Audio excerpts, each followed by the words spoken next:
Stop scrolling. This just happened live on the BBC. Tom Hardy just confronted Keir Starmer on air, and the entire studio froze. Welcome to Power and Policy UK, where the stories shaping Britain's future break first. Real politics, real reactions, no spin. Let's get into it.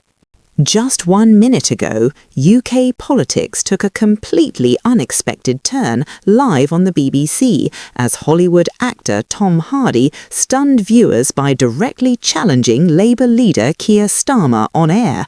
What was supposed to be a routine political discussion instantly exploded into one of the most talked about moments of the week, leaving politicians, commentators and social media scrambling to react. Tom Hardy, best known for his intense film roles and normally private personal life, appeared calm but visibly determined as he spoke.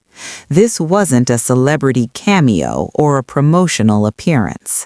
Hardy made it clear from the first sentence that he was there as a citizen, not an actor, and that distinction mattered. His tone was controlled, but the message landed hard. Hardy challenged Starmer on trust, accountability, and whether Labour truly understands the anger and frustration felt by ordinary people across the UK. He spoke about rising living costs, declining public services, and what he described as a growing disconnect between political leadership and everyday reality.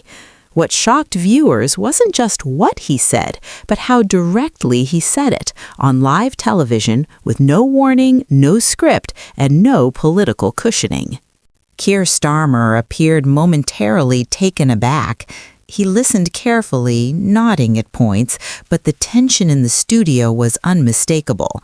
When Starmer responded, he thanked Hardy for raising concerns and acknowledged the frustrations many people feel.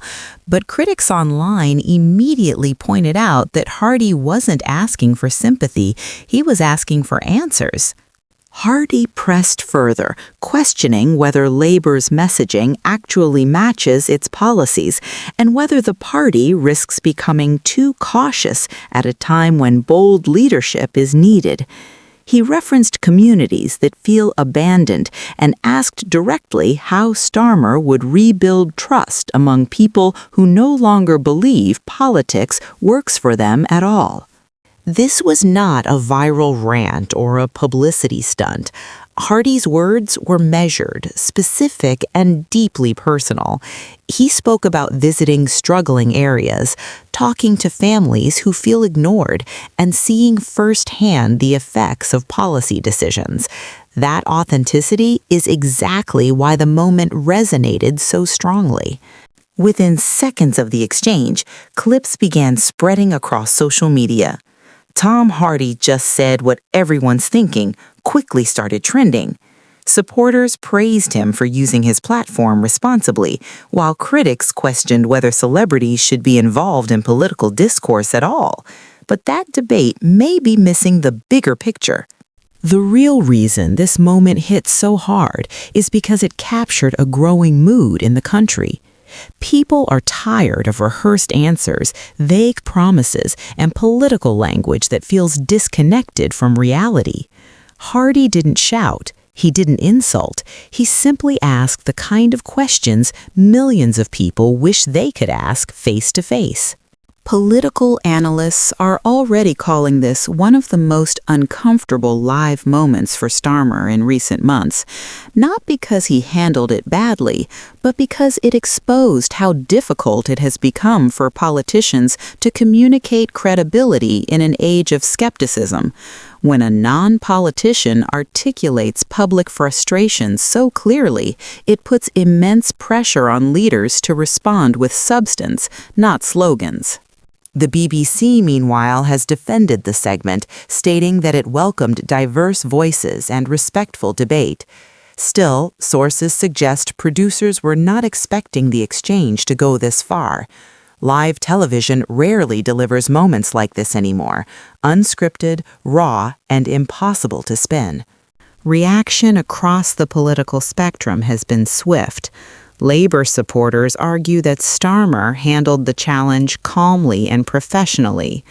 Conservative commentators have seized on the moment to highlight Labour's vulnerability ahead of future elections.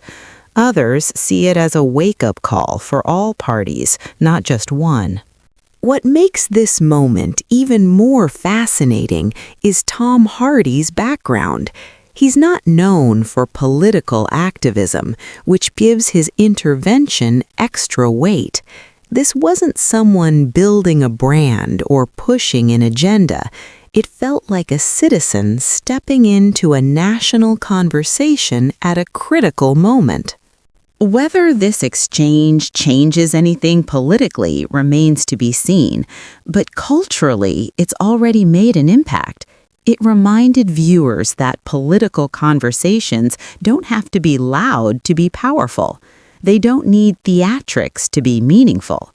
Sometimes a calm question asked at the right moment can shake an entire narrative.